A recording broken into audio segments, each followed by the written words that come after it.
சத்துணவுல புழு இருக்கு, அங்க உள்ள சாப்பிட்டுக்கிட்டு அந்த அது புழு இருக்கு, இதனால சாப்பிட முடியல, இது நல்லாவே இல்லை.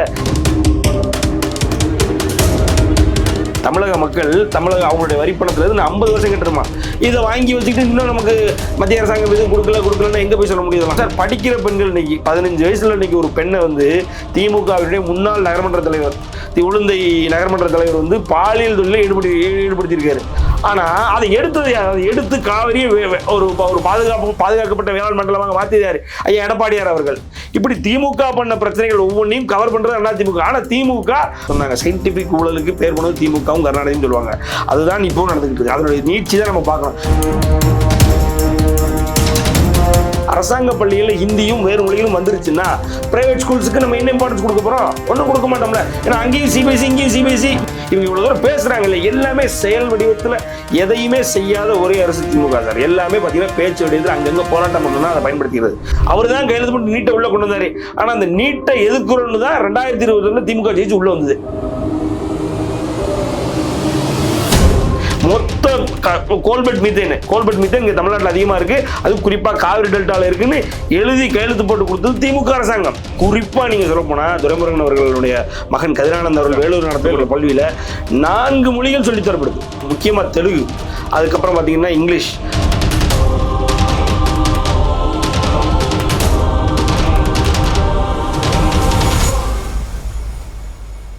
ஸ்பெக்ட்ரம் தமிழ் நேயர்களுக்கு வணக்கம். நேயர்களே, இன்று நம்மோடு அரசியல் விமர்சகர் சத்யன் ராமசாமி இருக்கிறார். பேசலாம் சார். வணக்கம். வணக்கம் சார். வரக்கூடிய தேர்தலை பற்றி தமிழக முதலமைச்சர் மு க ஸ்டாலின் ஒரு கருத்தை சொல்லியிருக்கார். வரக்கூடிய தேர்தல் 2026 ஒரு சாதாரணமான தேர்தல் கிடையாது, தமிழினம் தன்னை தற்காத்துக் கொள்ளக்கூடிய ஒரு சமுதாய தேர்தல் அப்படின்ற மாதிரி சொல்லியிருக்காரு. சிலருக்கும் இன்னும் பலருக்கும் இது என்ன சொல்ல வர்றாரு அப்படின்ற ஒரு புரிதல் இல்லாம இருக்கு. எதை சொல்ல வர்றாரு, யார சொல்ல வர்றாரு? இல்ல, அவர் இன்னும் வந்து இந்த பாஜக எதிர்ப்பு மனநிலையை இன்னும் தமிழ்நாட்டுக்குள்ள விதைக்க முடியும்னு நினைக்கிறாரு சார். தமிழ்நாட்டுக்குள்ள அது இப்போதைக்கு ரெலவெண்டா இல்லை. இன்னைக்கு பாஜகவை எல்லாரும் வந்து சிவப்பு கமலை வச்சு உள்ள வர வச்சுட்டாங்கன்றத உண்மை. அவர் என்ன சொல்ல வர்றாருன்னா, ஒரு எக்ஸாம்பிளுக்கு பார்த்தீங்க அப்படின்னா, இப்போ 2000 கோடி ரூபா இன்னும் வந்து நிதி வந்து இங்கே வந்து பள்ளிக்கல்வித்துறைக்கு வர வேண்டியது இருக்கு, இங்கே உள்ள எஜுகேஷனுக்கு சென்டர் ப்ராமிஸ் பண்ண 2000 சொச்சம் கோடி ரூபா இன்னும் வர வேண்டியிருக்கு அப்படின்னு சொல்றாரு. ஏற்கனவே 46,000 கோடி ரூபா பட்ஜெட் வந்து தமிழக அரசு வந்து பள்ளிக்கல்வித்துறைக்காக 46,000 கோடி ரூபா அங்கே இருக்கு, 2,000 கோடி ரூபா அங்கே இருக்கு. அதாவது அது இல்லாமல் இன்னும் 15,000 கோடி ரூபாய் இங்கே ஒரு தனி பேக்கேஜே கொடுத்துருக்காங்க. அந்த பேக்கேஜுக்கு கிட்டத்தட்ட பார்த்தீங்க அப்படின்னா மாசம் இன்ட்ரெஸ்ட் முதல் கொண்டு சென்ட்ரல் கவர்மெண்ட் தான் பே பண்ணுது. ஸோ இன்னும் வந்து சென்ட்ரல் கவர்மெண்ட் மேல வந்து நீங்க இதே மாதிரி இன்னும் நமக்கு எதுவும் பண்ணலன்னு எவ்வளவு நாள் தான் அவங்க சொல்லிட்டு இருக்க போறாங்கன்னு தெரியல. 15,000 கோடி ரூபாய் பேக்கேஜ் வாங்கிருக்கீங்க, 50 வருஷத்துக்கு நம்ம அதை கட்டணமா திருப்பி தமிழக மக்கள் அவங்களுடைய வரிப்பணத்துல இருந்து 50 வருஷம் கட்டணுமா, இதை வாங்கி வச்சுக்கிட்டு இன்னும் நமக்கு மத்திய அரசாங்கம் எதுவும் கொடுக்கலன்னு எங்க போய் சொல்ல முடியும்? இதெல்லாம் தவறு ரொம்ப. சரி, இந்த 46,000 கோடி ரூபாய் பட்ஜெட் வாங்கியிருக்கிறீங்களா இங்க அதாவது நம்மளுடைய பள்ளிக்கல்வித்துறைக்கும் உயர்கல்வித்துறைக்கும் எல்லாத்துக்கும் சேர்த்து கல்விக்காக நீங்க வாங்கியிருக்கிறீங்க இல்லையா? அந்த பட்ஜெட்ல நீங்க என்ன பண்ணிருக்கீங்கன்னு பார்த்தா இன்னைக்கு காலையில சார், இன்னைக்கு காலையில வந்து நியூஸ், தஞ்சாவூர்ல கிட்டத்தட்ட பாத்தீங்க அப்படின்னா ஒரு பள்ளியில 35 லட்சம் ரூபாய் செலவழிச்சிருக்காங்க. 35 லட்சம் ரூபாய் உங்களுக்கே தெரியும், இன்னைக்கு ஒரு வீடே கட்டிடலாம் சார்.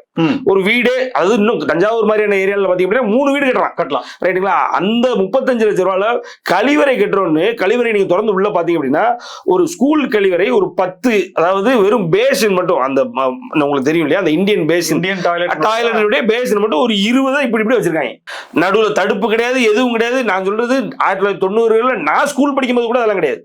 அப்ப இப்போ இன்னும் அந்த ஒரு 10-20 பேசின வரிசையா கட்டி சுத்தி சாந்து போட்டு நீட்டா செட் பண்ணிருக்காங்க. பார்த்தா அதாவது ஒரு ரொம்ப கேவலமா இந்த இந்த ஆப்பிரிக்கால, இன்னும் சொல்ல போனா இன்டீரியர் ஆப்பிரிக்கால இருக்கும்ல, அதை விடவும் மோசமா இருக்கு. அதுக்கு 35 லட்சம் ரூபாய் பட்ஜெட் போட்டுருக்காங்க. 10 பேர் வரிசையா உட்காந்து நம்ம அதாவது கழிவறை பயன்படுத்தி நடுவில் தடுப்புலாம் எதுவும் கிடையாது. அந்த மாதிரி நீ கேட்டிருக்காங்க. இவங்களை நம்பி எவ்வளவு பணம் கொடுக்கணும்னு நீங்க நினைக்கிறீங்க? சொல்லுங்க, எவ்வளவு கொடுத்துக்கிட்டே இருக்கணுமா நம்ம?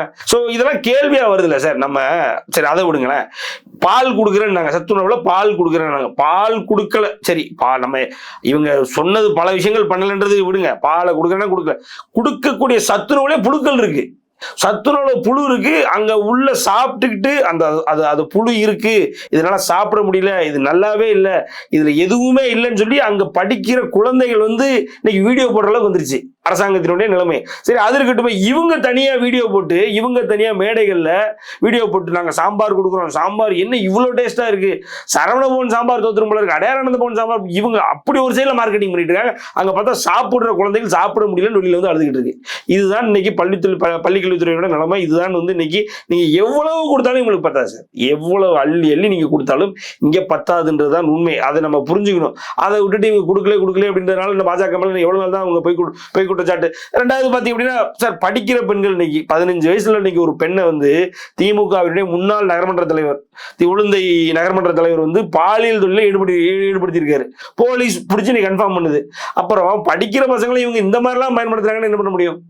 எந்த வயசுல என்ன பண்ணணுன்றது இருக்கு இல்லையா? விடுதியில பாலியல் தொழில், கோயம்பேடுல ஒரு விடுதியில ஒரு பெண்ணை பிடிக்கிறாங்க சார். அவங்க பாலியல் தொழில இருந்திருக்காங்க. என்னன்னு பார்த்தா அவங்களோட பேக் ஸ்டோரி எடுத்து பார்த்தா அவங்கள ஃபோர்ஸ் பண்ணி it has been dropped into prostitution. எதுக்கு இந்த வயசுல நீங்க எதுக்கு வந்தீங்க அப்படின்னா, இந்த மாதிரி ஒருத்தர் சொல்றாரு, இந்த மாதிரி இதுக்கு 2 பேர் கூட்டாளிகள் இருந்து என்னை உள்ள தள்ளி விட்டாங்க, இதனால இதுல இருந்து மீண்டும் வெளியில வீட்டுக்கு போக முடியல, கஷ்டமா இருக்குன்னு அந்த பொண்ணு அழுது. அப்ப யாரு பண்ணிருக்கான்னு அப்படியே நூலை பிடிச்சிட்டு போனோம் அப்படின்னா, திமுகவினுடைய முன்னாள் நகரமன்ற தலைவர் ஒருத்தர் இதுல ஈடுபட்டிருக்காரு. 40 வயசுல ரமேஷ் நினைக்கிற அவருடைய பேர். அவர் வந்து உள்ள இருக்காரு. இது தேவையா? அப்ப படிக்க வேண்டிய வயசுல எதை பண்ணணும்? நீங்க படிப்புக்கு நீங்க இம்பார்ட்டன்ஸ் கொடுக்கணும் அப்படின்னா, இதுதான் நீங்க வச்சு இந்திய உள்ள திணிக்க கூடாதுன்றதை வச்சுதான் ஆட்சியை பிடிச்சாங்க திமுக. இன்னைக்கும் வந்து இதே மாதிரி தேவை ரெலவெண்டா எது இல்லையோ அதை ஃபுல்லா இன்னும் பேசிக்கிட்டு மக்களை மடைமாற்றம் செஞ்சுக்கிட்டு என்ன தேவையோ அதுல போக்கஸ் பண்ண மாட்டாங்க. நீங்க இந்த இருமொழி கொள்கைக்கு கையெழுத்து போட்டு அதை கன்ஃபார்ம் பண்ணதே அதிமுக. இவங்க இவ்வளவு தூரம் பேசுறாங்கல்ல, எல்லாமே செயல் வடிவத்துல எதையுமே செய்யாத ஒரே அரசு திமுக சார். எல்லாமே பாத்தீங்கன்னா பேச்சு வடிவத்தில் அங்கங்க போராட்டம் பண்ணணும்னா அதை பயன்படுத்திக்கிறது. ஒரு எக்ஸாம்பிள் சொல்றேன். டங்ஸ்டன் எடுக்கிற விவகாரம் இன்னைக்கு வந்து கொழுந்து விட்டு எரியுது தமிழ்நாட்டில். இந்த டங்ஸ்டன் எடுக்கிற விவகாரத்தை திமுக தான் எடுக்கிறது தவறு அப்படின்னு மத்திய அரசாங்கத்தை எதிர்த்து திமுக தான் கொண்டு போயிட்டு இருக்கு அப்படின்னு எல்லா என்ன சொல்றது மீடியாக்களையும் நம்ம அங்கங்க பேசுறத பார்க்க முடியுது. ஆனா இந்த டங்ஸ்டனை தமிழ்நாட்டில் எங்கெங்கெல்லாம் எடுக்கலான்ற லிஸ்ட்டை மத்திய அரசாங்கத்துக்கு அனுப்புனதே திமுக அரசாங்கம் தான்.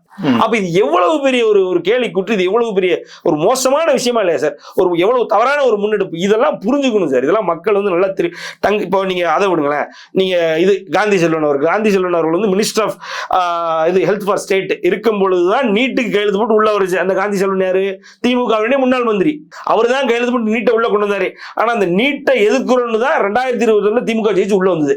இது எவ்வளவு பெரிய தவறு, இது எவ்வளவு பெரிய மோசமான விஷயம். மீத்தேனுக்கு எழுதப்பட்டது யாரு? இதே 2009 யூபிஏ கவர்மெண்ட் இருக்கும் பொழுது 2011 தான் ஃபைனலைஸ் ஆகுது. மீத்தேன் இங்கெல்லாம் எடுக்கலான்னு ஓவரால் மொத்த காவிரி டெல்டாவே பிரிச்சு மீத்தேன் எடுக்கிறது கொடுத்துட்டாங்க. மொத்த கோல்பெட் மீத்தேன் இங்க தமிழ்நாட்டில் அதிகமா இருக்கு, அது குறிப்பா காவிரி டெல்டால இருக்குன்னு எழுதி கையெழுத்து போட்டு கொடுத்தது திமுக அரசாங்கம். ஆனா அதை எடுத்தது யார்? அதை எடுத்து காவிரியை ஒரு பாதுகாக்கப்பட்ட வேளாண் மண்டலமாக மாத்தியது யாரு? ஐயா எடப்பாடியார் அவர்கள். இப்படி திமுக பண்ண பிரச்சனைகள் ஒவ்வொன்றையும் கவர் பண்றது அதிமுக. ஆனா திமுக மத்திய அரசாங்கத்தை எதிர்க்கிறேன் அப்படின்னு அப்படியே அது ஒரு போர்வையா, அது ஒரு நாடகமா பண்ணிட்டு கூட ஒரு கம்ப்ளைண்ட் வச்சிருக்காங்க சார். கச்சத்தீவை மீட்பதற்கான முயற்சி கச்சத்தீவை எடுக்கவே இல்லை. கச்சத்தீவை எழுதி கொடுத்ததே இவங்க தானே சார். நீங்க என்ன சொல்லுங்க சார். அதாவது கலைஞர் அவருடைய அரசாங்கத்தின் மேல அவர் வந்து ஒரு ஊழல் படிந்த அரசாங்கம். எப்ப வேணாலும் கைதுன்னு வரும்போது அவங்களுடைய ரொம்ப வருஷம் டிமாண்டான கச்சத்தீவு மீட்பு, அதாவது மத்திய அரசினுடைய டிமாண்டான கச்சத்தீவு மீட்பை எடுத்துக்கோங்க அப்படின்னு கொடுத்தது இவர் தானே. அப்புறம் நீங்க எவ்வளவுதான் நாடகம் போட்டாலும் அதுதான் உண்மை. கொடுத்தது யாரு? நீங்க கொடுக்காம இருந்தது அந்த பிரச்சனை கிடையாது சார். தமிழ்நாடு போராடும், தமிழ்நாடு வெல்லும் அப்படின்ற மாதிரியான ஒரு கருத்தை, ஏதோ தமிழ்நாட்டில் ஒரு மிகப்பெரிய பிரச்சனை இருக்கிறதாகவும் அதை எதிர்த்து தமிழக அரசு, குறிப்பா திராவிட மாடல் அரசு தான் போராடுவதாகன்ற ஒரு பதிவை அவர் போடுறாரு. வள்ளலார் அந்த விழாவில் ஆளுநர் அவர்கள் தமிழ்நாடு எதை எதிர்த்து போராட போகுது அப்படின்ற ஒரு கேள்வியை ஆளுநர் வைக்கிறார். அதற்கு பதிலாக முதலமைச்சர் சொல்லியிருக்கக்கூடியது அப்படியே வரிசைகளா அடுகிறார். ஒன்றிய அரசு செய்யக்கூடிய விஷயங்கள், கல்வி நிதியை கொடுக்காது, தாண்டி இந்தி திணிப்பு அப்படின்ற பல விஷயங்களை அடுகிறார். இதெல்லாம் உள்ளபடியே பிரச்சனை தவறு இல்லை சார். இந்தி திணிப்பு எத்தனையோ பேர் கேள்வி கேட்டாங்க. அதாவது திமுக அரசாங்கம் சார்பில் இருக்கக்கூடிய அமைச்சர்களுடைய மகன்கள், திமுகவினுடைய முதலமைச்சர் அண்ட் துணை முதலமைச்சர் சொந்தக்காரங்க, இவங்க எல்லாரும் வச்சு நடத்துற பள்ளிகள்ல, குறிப்பா நீங்க சொல்ல போனா துரைமுருகன் அவர்களுடைய மகன் கதிரானந்த் அவர்கள் வேலூர் நடத்தக்கூடிய பள்ளியில 4 மொழிகள் சொல்லி தரப்படுது. கதிரானந்த் அவருடைய பள்ளியில 4 மொழி, அது முக்கியமா தெலுங்கு, அதுக்கப்புறம் பாத்தீங்கன்னா இங்கிலீஷ், அதுக்கப்புறம் ஹிந்தி, அதுக்கப்புறம் தமிழ், 4 மொழிகள் சொல்லி தரப்படுது. நான் என்ன கேட்கிறேன்னா, இப்ப என்னுடைய மகன் இருக்கான், நான் அவனை கவர்மெண்ட் ஸ்கூல்ல சேர்க்கிறேன்னா அவனுக்கு ஒரு மொழி தமிழ் மட்டுமே சொல்லி தரப்பட்டா, நாளைக்கு அந்த ஸ்கூல்ல 4 மொழி தெரிஞ்சு படிச்சுட்டு வர்றவங்க கூட என் மகன் என்னன்னா எப்படி சார் இருக்கும்? இது எந்த மாதிரியான ஒரு சமநிலையை உருவாக்குறாங்க சார் இவங்க? திமுக அதாவது மக்களுக்கு தெரிஞ்சே துரோகம் பண்ணுது சார். இப்போ என்னுடைய தமிழ்நாட்டுக்குள்ள ஹிந்தி வரக்கூடாது அப்படின்னா அது எல்லாருக்கும் தானே பொருந்தும். கதிரானந்த் ஸ்கூல்ல மட்டும் ஏன் அது வர மாட்டேங்குது? கதிரானந்த் ஸ்கூல்ல மட்டும் ஏன் இருக்கு? சன்ஷைன் ஸ்கூல்ல மட்டும் ஏன் அது இருக்கு? ரைட்டுங்களா? அவர் சிஎம்னுடைய பெண் தானே நடத்துறாங்க. அவருடைய இது குடும்பம் சார்ந்த எல்லா எனக்கு ஏறக்குறைய அனைத்து பள்ளிகளையும் ஹிந்தி இருக்கா இல்லையா? அப்ப அங்கேயும் இருக்கக்கூடாதுல்ல. இது எந்த மாதிரியான தவறு? அவங்க சிபிஎஸ்சி ஸ்கூல் நடத்துறாங்க அப்படின்னா எல்லாருக்கும் சிபிஎஸ்சி ஸ்கூல் நடத்தும். இங்க உள்ள ஸ்டேட் சிலபஸே உடைச்சிருங்க, மெட்ரிகுலேஷனே உடைச்சிருங்க, எல்லாமே சிபிஎஸ்சி பண்ணிட்டு போவோம். அதாவது அவங்க சிபிஎஸ்சியில அவங்க அஃபோர்ட் பண்ண முடியுது, அதனால அவங்க வந்து 4 மொழி படிச்சுக்கலாம் அப்படின்ற நீங்க சொல்ற வாதம் வந்து நியாயமாவே எடுத்துக்குவோம். இன்னைக்கு அரசே, அதாவது மத்திய அரசே அவங்களை ஹிந்தி படிக்க சொல்லுதுல, அப்ப அவங்க காசு கொடுத்து ஹிந்தி படிக்க முடியும் போது மத்திய அரசு ஃப்ரீயா ஹிந்தி படிக்க சொல்லுதுல, விட வேண்டியது நீங்க. சோ அப்படி ஃப்ரீயா அரசு பள்ளிகள்ல இந்தியோ அல்லது மாநில மொழிகளோ பயிற்றுவிக்கப்படுமாயின் தனியார் பள்ளிகளுடைய சேர்க்கை அப்படிங்கிறது அடிவாங்கும்ன்ற அவங்களுக்கு வருமானம் கம்மியாதுல்ல சார். அதாவது சார் இப்ப ஒண்ணு இல்ல, இந்த நீட்டை ஏன் எதிர்க்கிறாங்க? இங்க உள்ள பல மெடிக்கல் காலேஜ் ஓனர்ஸ் வந்து எல்லாருமே வந்து இன்னைக்கு திமுக அவருடைய அரசாங்கத்துல தெரிஞ்சோ தெரியாம அங்கம் வைக்கிறாங்க, தெரிஞ்சும் தெரியாமலும் அங்கம் வைக்கிறாங்க. நீங்க ஒரு எடுத்துக்காட்டு இடையில பாத்தீங்கன்னா இந்த கிட்னி திருட்டு ரொம்ப ஃபேமஸ் ஆச்சு. கிட்னி திருட்டு தனலட்சுமி ஸ்ரீனிவாசன் அந்த குரூப் தான் அது. இன்னைக்கு அவருடைய 80வது பிறந்த அதுதான் எல்லா பேப்பர்லயும் அவரை பத்தி அவர் தனலட்சுமி ஸ்ரீனிவாசன் காலேஜ், இந்த மாதிரி தெரிஞ்சோ தெரியாம ஏதோ ஒரு காலேஜ் வந்து தமிழ்நாட்டில் இருக்க அனைத்து காலேஜும் வந்து மெடிக்கல் காலேஜ் வந்து திமுக அரசாங்கத்தினுடைய தொடர்புல இருக்காங்க. அப்படிங்கும் பொழுது இன்னைக்கு எல்லாமே நீங்க நீட்ல கொண்டு வந்துட்டீங்க அப்படின்னா ஆட்டோமேட்டிக்கா அவங்களால கேபிடேஷன் ஃபீஸ் வாங்க முடியல, டொனேஷன் வாங்க முடியல. இதுதானே சார் அவங்களுக்கு அடி. அதே மாதிரி தானே சார் இங்க அரசாங்கத்துல ஹிந்தி வந்துருச்சுன்னா, அரசாங்க பள்ளிகளில் ஹிந்தியும் வேறு மொழிகளும் வந்துருச்சுன்னா பிரைவேட் ஸ்கூல்ஸுக்கு நம்ம என்ன இம்பார்ட்டன்ஸ் கொடுக்க போறோம்? ஒன்னும் கொடுக்க மாட்டோம்ல.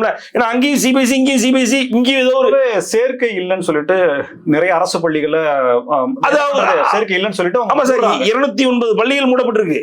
209 பள்ளிகள் மூடப்பட்டிருக்கு. அது இல்லாம இன்னும் 1000 சொச்சம் பள்ளிகள் வந்து சேர்க்கை கம்மியாயிட்டு இருக்கு. இன்னும் போக போக வரக்கூடிய வருடங்கள்ல மூடப்படுது அப்படின்றாங்க. அதுதான் ஒரு புதிய காரணத்தை சொல்றாங்க சார். பிறப்பு விகிதம் குறைந்திருக்கிறது அப்படின்ற ஒரு இதெல்லாம் கேலி கூத்துறேன் சார். என்ன சார் இது? பிறப்பு விகிதம் குறைந்திருக்கு அப்படின்னா நீங்க எதையாவது ஒரு காரணம் சொல்லுன்றதுக்கு இந்த காரணத்தை சொல்றாங்க. நான் என்ன சொல்றேன்னா, இருக்கிற டெய்லியும் வந்து அதாவது நீங்க ஒவ்வொரு வருடத்தினுடைய பிரைவேட் ஸ்கூல்ஸ்ல தமிழ்நாட்டில இருந்து ஏறக்குறைய 18 விழுக்காடு சேர்ற மாணவர்கள் கூடிக்கிட்டே போறாங்க. வருஷம் 18 விழுக்காடு, 16ல இருந்து 18 விழுக்காடு கூடிக்கிட்டே போறாங்க.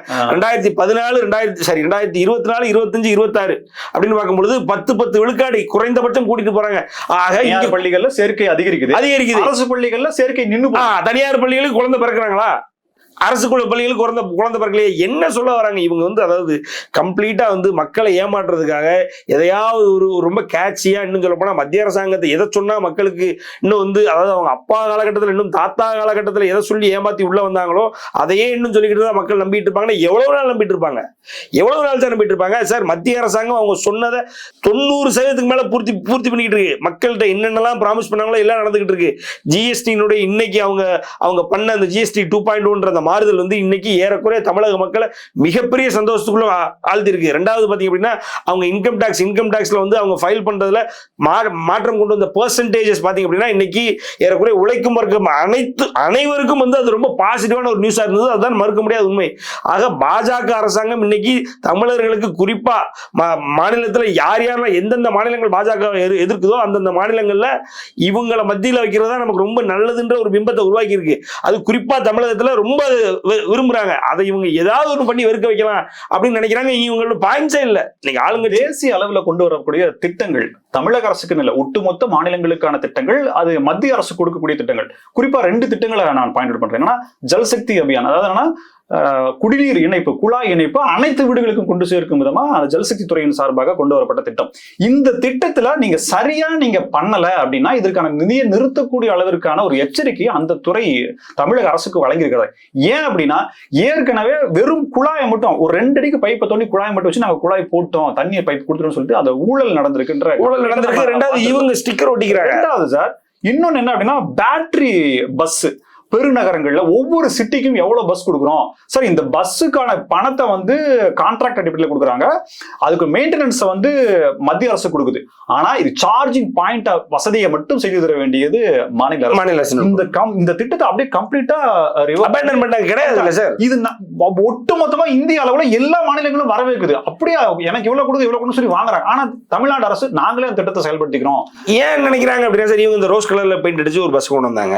ஆட்டோமேட்டிக்கா அந்த பேட்டரி பஸ் வந்துருச்சுன்னா அவங்களுடைய அந்த திட்டமானது இன்னைக்கு மக்கள் முன்னாடி வந்து மறந்துடுவாங்க மக்கள். ஏன்னா மக்கள் அதாவது ஒண்ணும் இல்லை, என்னன்னா மகளிருக்கு வந்து ஒரு பஸ் கொடுக்குறேன் அப்படின்னு சொல்லி ஏறுகின்ற இடத்துல எல்லாம் மேடைகளில் சொல்லி காட்டியது திமுக.